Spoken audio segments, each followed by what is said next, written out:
Meu boa noite a todos.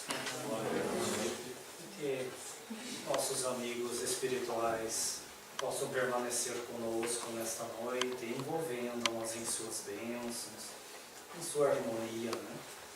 Que é aqui que nós buscamos e fortalecemos o nosso espírito, né? O companheiro Valdemar Pix, da nossa Serra Espírita no Passo Claro, ele tem um hábito, né? Toda vez que ele coordena um grupo de estudo, né? Vamos dedicar esse minutinho à nossa alma, né? Nós dedicamos nosso dia todo para cuidar do corpo, ganharmos o dinheiro e tudo mais, né? E agora, esses minutos para dedicarmos a nossa alma, interiorizarmos este pensamento. E de uma forma bem humorística, o Haroldo Conceição, conhecido de alguns de vocês, né, costuma lembrar antes das palestras, né, que aqui eu estou, né, porque o meu amigo espiritual, meu anjo de guarda, né, me trouxe até aqui. Se não fosse ele me puxar na orelha durante esse tempo, eu não teria programado essa palestra da tarde de hoje, da noite de hoje. Então é graças a ele, né, que eu desenvolvo, né, e dizer-lhe um obrigado a esse espírito amigo que compartilha comigo, né, nessa experiência. Alguns de nós temos dois, né, temos o nosso anjo de guarda e mais um espírito amigo, nosso guia, nosso mentor, nosso orientador. Outros têm mais, cada um assim o permite que isso aconteça. Nosso tema da noite de hoje, para nós dialogarmos em torno dessa preocupação que as federativas estão, neste momento, trabalhando nas casas espíritas, tanto a Federação Espírita Brasileira quanto a Federação Espírita Catarinense, de como nós temos olhado para nossos espíritos, nossos filhos espíritos.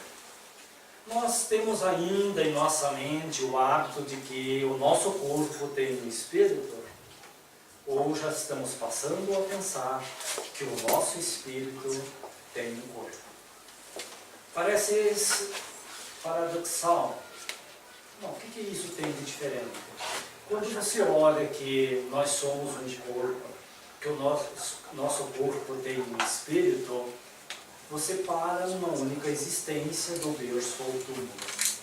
Mas quando você consegue perceber que nós somos espíritos e milenares já, nós vamos perceber que este corpo é esta jaqueta, essa roupa que a gente comprou na loja, daqui a 2, daqui a 5 anos, ela vai deixar de existir.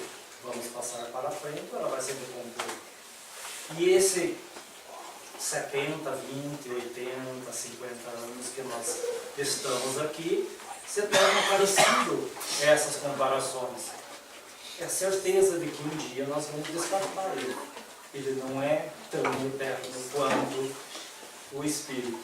E o Cid de Oliveira, só para ter uma ideia de que nós somos milenares, há uma matemática aí, circulando no meio espírita, né, que se nós fizermos uma média, nós temos uma faixinha aí de uns 200 mil anos, cada um de nós em média aí, tranquilamente. E eu brincávamos de que a gente talvez esteve lá naquele momento ali com Jesus, à beira da praia, em cima do morro. De repente a gente atirou algumas pedras no Cristo. Naquela época alguém de nós já esteve por lá. Mas agora tem uma outra informação, de que nós não fomos aquelas pessoas que tiramos pedra na cruz, mas nós fomos aqueles grupo de 500 da Galileia, ali naquele convite de Jesus, vamos trabalhar na seara do amor, e nós a aceitamos.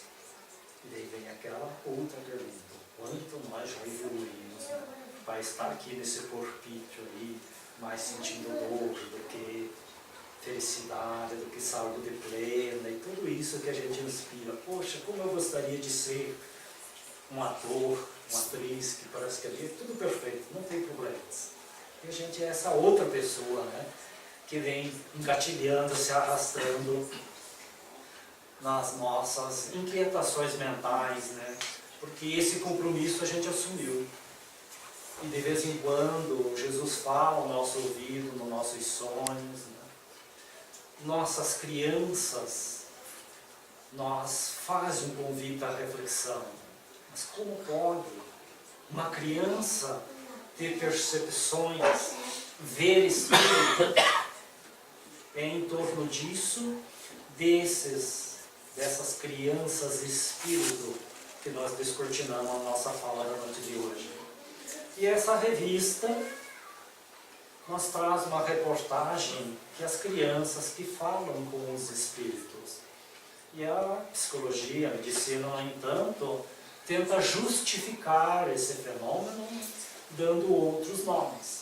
E que nós vamos ver aí encontrar um tratamento quando levamos nosso filho para alguém de conhecimento na área médica. Ele vai dar que é um transtorno, que é uma alienação, que é isso ou aquilo, e vai descarregar um coquetel de remédio para tentar conter o efeito. Só que a causa está no espírito, não está no corpo. E a gente passa a confundir. Não é possível, porque eu, já velho, como diz o Antenor, né, que está aí há 50 anos na mediunidade, mas eu não sinto nada, eu não vejo nada, né? Como é para vocês verem, né? E é essa questão que as crianças afirmam com segurança, de que eles veem, de que eles conversam com os mortos. E que esse trabalho é que a gente não tenha dúvida. Como posicionar diante desse fato que o nosso filho, dormindo, conversa com alguém, conversa com um amigo imaginário? Isso é real, mas eu estou vendo. E a gente não vê e passa a não acreditar em nossos filhos. E é que ele, nesse sexto sentido, do tato, da visão, da audição, que é comum para todos nós, ele percebe. E há estudos afirmando que este sexto sentido é o sentido da mediunidade. Essa eclipse que nós temos em nossa mente, em nossa cabeça, que dá essa percepção de sensibilidade, de a gente falar, de a gente ouvir, de perceber. E não é, se nós perguntarmos a todos vocês, vocês já são capazes de afirmar com segurança que de repente vocês foram num velório e você sentiu um arrepio no seu corpo, ou passou na rua, encontrou com alguém na rua, ou do contrário, passou por uma pessoa, você não conhecia a pessoa, não era amigo dessa pessoa, mas parece que uma pessoa tão boa, né? Tava aquele ar, parece que algo passou por dentro de nós com um sopro, com um vento, e nos deu essa sensação de bem-estar ou de tristeza, de aborrecimento. Mas já passou, e isso é muito comum. Porém, na doutrina espírita, o início do espiritismo, essas meninas aí, lá, Cátia e Margarete, elas tinham 11, 14 anos. E contribuíram com Carlotta e com as irmãs Baldin, na França, contribuíram muito com o espiritismo, esclarecendo, tirando essas dúvidas. Bastante jovem, bastante crianças. E aí vamos ver com esse nosso companheiro, que aos 5 anos de idade, ele conversava com os espíritos. E que sofria os maus tratos de uma pessoa adulta, por ignorância, por não compreender. E será que nós, que atitude tomamos quando o nosso filho, eu estava conversando com o vovô, com a titi, e às vezes a gente já não interrompe isso? Para com essa coisa. E a gente sai em busca de solução, pagando preço alto para que alguém pense como eu penso, que não é nada, que isso é coisa de criança e que ele não tem nada. Porque se alguém afirmar que o nosso filho está conversando com o vovô, está conversando com a titia, aí quem entra em parafusos somos nós. E a gente não quer admitir isso, que quem está com dificuldade de se relacionar com os espíritos somos nós. Nossa companheira Ivone do Amaral Pereira publicou diversos livros e aos 4 anos ela já conversava com os espíritos, conversava com os mortos. Nosso companheiro Divaldo também, desde os 4 anos ele já via e conversava com um índiozinho chamado Jaguaruçu e acompanhou ele por um bom período. E depois ele toma um susto quando esse amigo, que para ele era real, disse que ele não ia mais aparecer, porque ele precisava nascer de novo. Daí que ele foi entender, poxa, mas você vai nascer de novo, então ele estava morto? Olha a dificuldade que a gente tem de entender esse mecanismo, essa... Então, eles, por virem e estarem recém-chegados no plano espiritual, isso é um processo mais natural possível e que nós possamos entender nessa fase infantil. Porque, como se nós, quando estamos desencarnando, quando estamos morrendo, no comum da palavra, nós não começamos a conversar, ver coisas, falar de coisas, e nós já vamos atribuir, começou a delegar, começou a pirar, começou a ver coisas, agora não está certo. Porque nós estamos se aproximando de embarcar nesse voo. E as coisas do lado de lá estão se tornando bem claras. Não para todos, mas para um bom número de pessoas, vão se tornando tão clara que ele vai se esquecendo de que ele está aqui encarnado, que ele precisa de dar atenção à sua família, alguém que está próximo dele. Porque aqueles amigos que aparecem no teto, na parede, ali do lado, passam a conversar com ele de uma forma tão natural que ele passa a confundir quem está aqui. E passa a ser tão natural que para eles é a mesma pessoa, a pessoa está viva. É o meu amigo, meu companheiro, meu compadre, meu tio, meu avô. Mas para nós outros, ofuscado pela matéria, para essa busca da matéria, a gente não quer entender isso, não quer aceitar isso como realidade, como fato. Porém, nós temos que um tempo mais ou menos próximo de todos nós, pelos 7, 8 anos de idade, que a gente vai se completar essa reencarnação do espírito. Então esse fato de ele conversar com os espíritos, com os mortos, com o vovô, com a titia, até os 7 anos, é algo tão natural, que de repente aos 9, aos 10, isso vai desaparecer.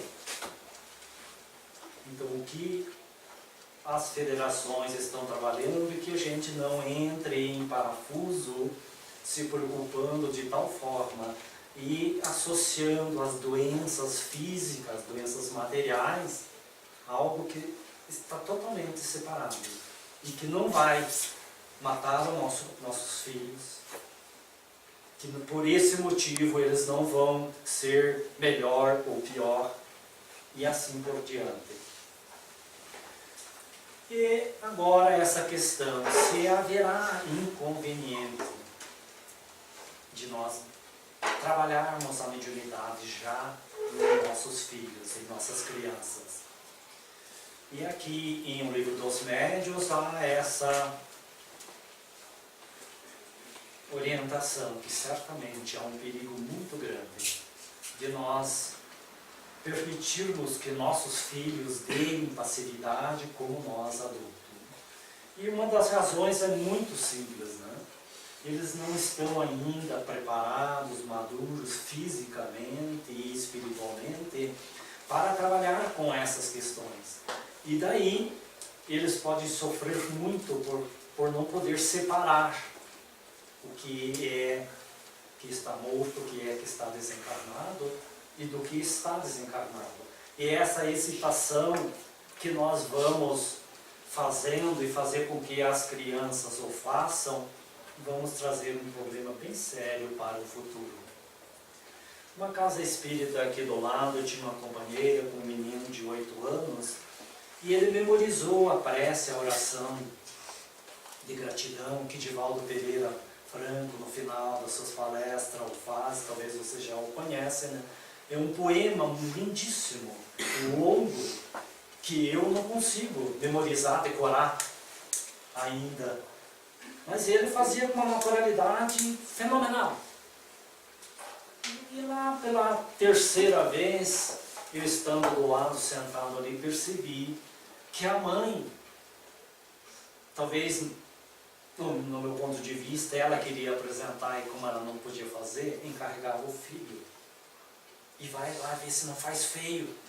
Capricha, tem que fazer correto. Fiz sérias de cobrança para o menino. E hoje ele não recita mais este poema. E não está mais na casa espírita. Um menino de uma habilidade extraordinária, fora do comum. Que se fosse trabalhada, dando tempo ao tempo, com mais calma, sem cobranças. Porque a criança ela tem que viver cada dia, um dia de cada vez. Nós conseguimos programar um tempo maior, não mudamos nossos pensamentos tão rápido quanto a mente imaginária de uma criança, tão fértil. Recém-chegado de viagem, a gente quer saber tudo o que aconteceu na viagem enquanto ele estava lá, aonde estava. Calma. Se ele veio para ficar conosco, por que ele sabe tudo de uma vez? Vamos com calma, com paciência nessas questões. No outro, qual seria então esse inconveniente? O porquê que nós não aconselhamos em O Livro dos Médiuns? Porque quando uma criança, a faculdade nossa espontânea, é uma situação. Então a sua constituição física não se presta a isso, e o mesmo não acontece quando nós provocamos, quando excitamos a fazer isso. O meu filho é super dotado. Ele está conversando com Bezerra, com Chico, com Anjo Ismael. E a gente vai forçar isso. E provar para a comadre, para a vizinha, ver, o meu filho já fala com os espíritos. Quer ver? Vem cá. E fala aí que você... E queremos fazer, gerar espetáculo. Em vez de nós preservar a mente para mais tarde se tornar um trabalhador, como vimos anteriormente, Chico, Divaldo, Ivone do Amaral e tantos outros, Madre Teresa, Gandhi, se tornaram trabalhadores, enquanto nós vemos outros que a abandonam logo, nas primeiras dificuldades. Em que idade se pode se ocupar sem inconveniente da mediunidade? Então vamos ver que não há idade para isso. Se a tem, mas é preciso que esse desenvolvimento físico já esteja maduro. Que de repente o nosso filho de 8 anos é mais maduro espiritualmente do que nós de 50, de 60 anos, sem sombra de dúvida. Tem a maturidade de separar as coisas. Mas quando nós ainda não o fazemos, a nossa criança de repente vai fazer 12 horas por dia ficar brincando, conversando com os espíritos. Vocês são portadores dessa experiência, principalmente os mais jovens, com as brincadeiras de conversar com os espíritos, com o copo aí no colégio Virgílio Várzea. Dessa brincadeira, quantos tiveram transtornos bem sérios a serem trabalhado, educado, medicado e tudo mais posteriormente? Por essa estrutura da criança, do jovem, que ela não pensa, não está madura como isso. Para isso é uma brincadeira, um divertimento. Tanto que as meninas, Cátia e Margarete, para eles estavam brincando, se divertindo com os espíritos. E mais tarde, quando tomaram conhecimento que era um assunto sério, que deviam tratar com toda a seriedade que lhe cabe, eles amadureceram com esse fato, com esse sexto sentido, com a mediunidade a ser desenvolvida. Mas nós temos toda a vida mais adiante para a gente trabalhar, desenvolver com segurança a mediunidade. Não vamos saindo por aí atropelando as coisas. E a criança precisa ser respeitada o tempo dela viver, de criança, de jovens. E Hermínio Miranda trata nossos filhos são espíritos. Então, se eles são espírito, é possível que tenham seus 200.000 anos como nós temos. E para quê? Forçarmos algo que se apareceu naturalmente na sua fase, que possa desenvolver como algo a contribuir e não para atrapalhar. O que pensaria vocês se seu filho começasse a conversar com os espíritos de uma sala de aula, num banco de faculdade? O que o professor iria pensar do teu filho? Naturalmente você ia para a secretaria ser chamado, ia ser expulso do colégio, porque você não era normal. Porque a maioria não faz isso. Ia fazer só você. Ia ser o alvo das nossas críticas e de discussões. Que a mídia, os jornais hoje, ia ser um prato cheio para trabalhar. E eu pergunto, você gostaria que seu filho passasse por esse momento, por esse chame? Então nos diz que não. Que essa é a desgraça alguma ter filhos ou filhas doutadas dessa faculdade? Não, ao contrário. É uma bênção, é um potencial.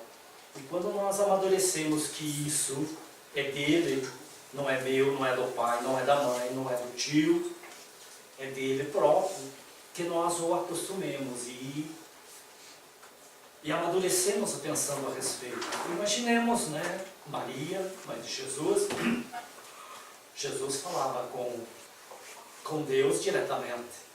E se ela entrasse em parafusos, João Batista, primo de Jesus, também conversava com os mortos com uma naturalidade, e que ele veio com uma missão e queria que trabalhava. Sua mãe, Isabel e Maria entravam em conversas, mas o que está acontecendo com nossos filhos? Eles não podem ir no templo, não podem ir na igreja, porque os adultos querem saber deles. E a conversa entre os dois é tão diferente da nossa que às vezes eu me pergunto se não sou eu que estou ficando doida, estou ficando louca, eu não consigo trabalhar, entender que ele faz questões. José, que era um homem maduro, experiente, mais velho, não conseguia entender o filho quando ele falava a respeito das coisas espirituais, do seu propósito que veio trabalhar na terra. Então imaginamos nós, de uma forma comum, começarmos a divulgar isso para as pessoas. É preciso aceitar, então, compreender, entender o que se passa, a fim de podermos ajudar nossos filhos e controlar esse tempo sem repressões, sem ironias e sem temor, sem provocar que isso é coisa estranha e que ele não vai ser uma pessoa feliz. Sueli Caldas Schubert, no livro Mediunidade ou Exceção em Crianças, nós trabalhamos que são inúmeros os casos que as nossas casas espíritas e outros vêm trabalhando essas questões de pais procurando para esclarecerem, tirarem dúvida a respeito disso, se é possível ou não que o nosso filho está conversando com os mortos. E qual a orientação que nós podemos dar mais segura?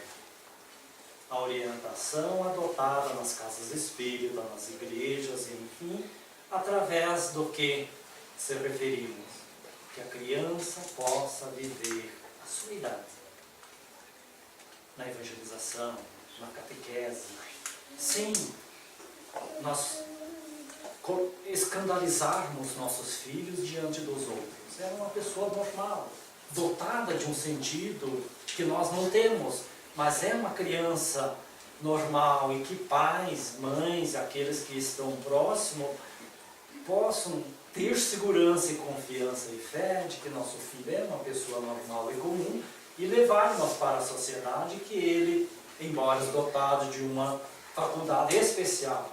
Mas nós vamos ter bastante trabalho para esclarecer a dúvida e a curiosidade dos outros com relação a nós, nossos filhos espíritas.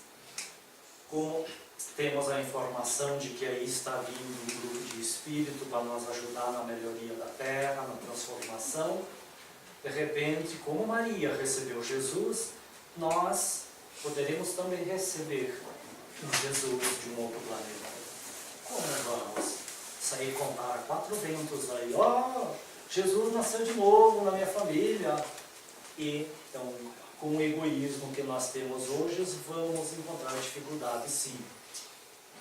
Então, essa orientação, o slide não está bom, de que nós façamos a criança ir para a escola normal, que venha para a casa espírita, que ela participe do culto do Evangelho no lar, que ela tome passe, que participe da evangelização, que faça a triagem pelo atendimento fraterno, que siga, estude com as pessoas normal, e que ela própria, embora sendo especial, que o orgulho não fale mais alto e que ela entre de gravatinha, de salto alto na sala de aula, que sente no primeiro lugar e que ela é a pessoa mais importante do grupo e de que ela participe.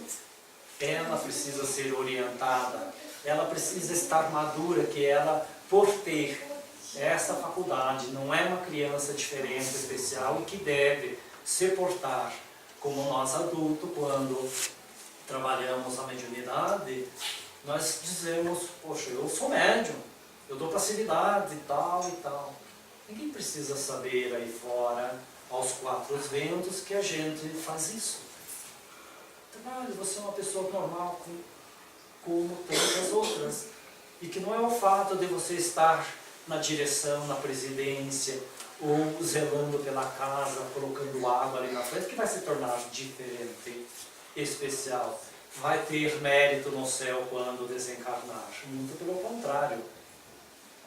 E vemos aí, então, dessa consequência aí, e que quando não trabalhemos, não eduquemos nossas crianças, poderemos ter uma dificuldade muito grande no futuro, porque nós enchemos de minhoca a cabeça de nossos filhos.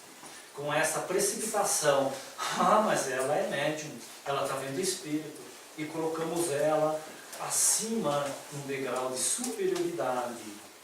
Aí a problemática é nossa, porque eu como pai, eu como mãe, erguendo meu filho no pedestal da vida, no altar, colocando ele sobre os outros, o problema não passa a ser mais do filho, e sim de nós. Vamos responder por isso, pelo abuso que vamos trazer e as consequências dessa prova.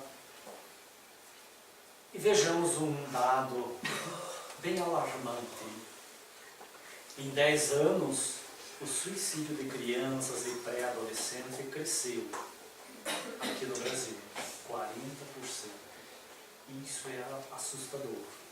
Mas é diante desse fato que queremos que nossos filhos se tornem adultos antes do tempo, quando vai para o processo, não sabe lidar com a situação e se torna, então, de fato, a partir daí, um transtorno, nós levaremos e somos responsáveis por nossos filhos. E o mapa da violência, nesse dado do Ministério da Saúde, 2002, 2012, né? Nessa taxa de crescimento, né? E vejamos a faixa etária de 10 a 14, né? E na outra faixa de 15 a 19. Caiu um pouquinho, mas é preocupante esse estado de permitir que nosso filho possa se suicidar um dia, pelo aquilo que nós o fizemos. Colocando ele crescendo, colocando ideias ou discriminando. Colocando ele para baixo de uma forma que ele é o problema, que que ele não deveria de agir assim, porque ele está fazendo vergonha para nós, pais. A gente não consegue ir numa festinha, numa aula de amigo, porque de repente, em determinado momento, e a curiosidade dos amigos, e vejamos nós, que de repente quando alguém te aborda, você é médico, você dá facilidade, e como é que é? Quem é o espírito que chega lá? De que forma? Como é que você vê? Tá. Temos dificuldade de responder, de atender a curiosidade, a especulação da pessoa. Agora imaginemos uma criança, uma jovem, paquerando ali com o namorado, e o namorado começar, pô, mas como é que é te colocar na parede? Ou as próprias amigas, mas como mais? Fale mais a respeito. Então, a mediunidade é algo para trabalhar naturalmente como a tua profissão, de você fazer uma faculdade, de trabalhar naturalmente, sem se tornar especulações dos outros. E uma outra pesquisa nos afirma que nós estamos agora vivendo com as nossas crianças, com esses dados que a medicina ou caracteriza como, fugiu a palavra mágica aqui, nossas crianças especiais com os distúrbios, e tem enormes dificuldade, a própria medicina, de elencar nomes para a problemática das crianças. Como não vê uma solução, foge do controle do médico, ele acha um nome científico e larga em nossos filhos. Porém, a imperatividade, obrigado pela indicação, se nós descobrirmos a tempo, até os 3 anos de idade, nós revertemos o quadro. E,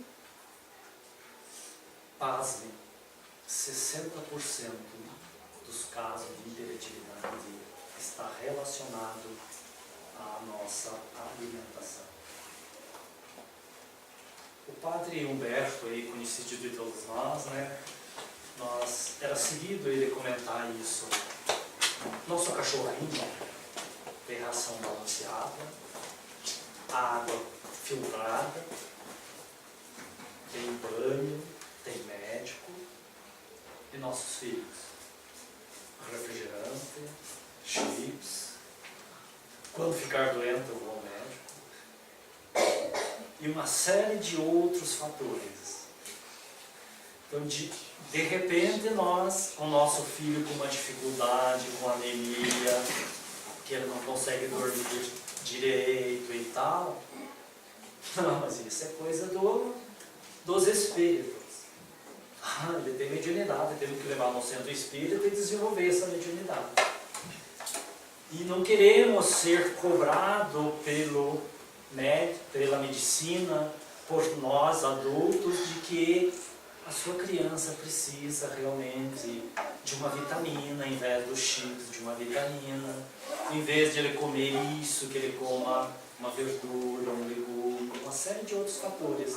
Mas eu não tenho tempo de preparar isso, eu compro pronto, coloco, para que nossos filhos, mas para o nosso cãozinho, a gente não dá, não deixa a água lá uma semana dentro da vasilha, uma série de outros fatores. Então, que nós não precipitemos quando nossas crianças, que são espíritos como nós, apresentar algo em especial. Vamos estudar, tratar com naturalidade, buscar a casa espírita, buscar orientação se fugiu do meu controle, eu estou com uma dificuldade, busquemos e tratemos com a mais naturalidade possível, sem menosprezar, sem bajular esse filho que é especial e esquecendo os irmãos dele, os outros de nossas famílias, que quando a gente passa a bajular alguém, a gente esquece dos outros. Daí vamos ter um outro problema, né? Que nós estamos dando mais atenção, estamos amando mais aquele que é especial, e tá.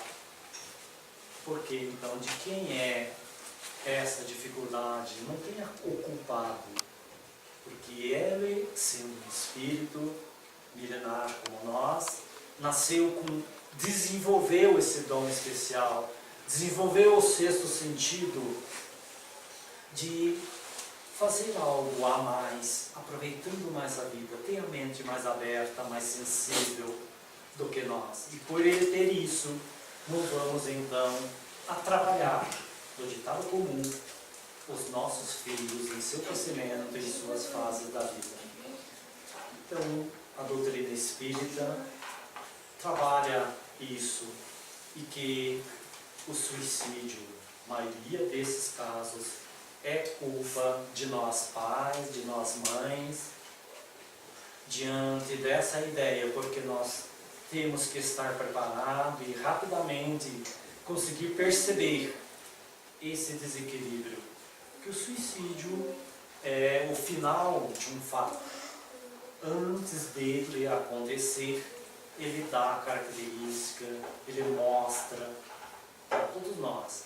Só que nós adultos, muitas das vezes, não queremos ver essa situação.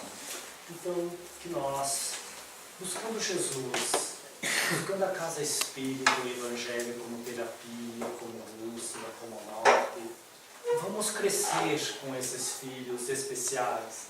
Porque Maria não escandalizou, não saiu aos quatro ventos contando que Jesus era um filho especial. Da mesma forma, Isabel, não saiu contando para todo mundo que João Batista era um filho especial. Da mesma forma, nós também não temos o direito de sair colocando na mídia, no zap nosso hoje, que o nosso filho é dotado de uma faculdade especial. E sim, trabalhemos, crescemos com ele, porque o que ele veio trazer para somar, é dele próprio.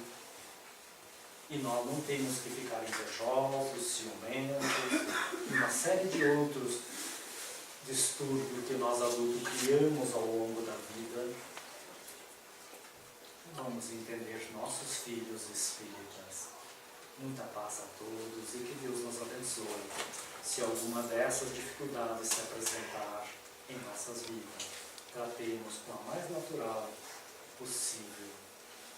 E muita paz a todos.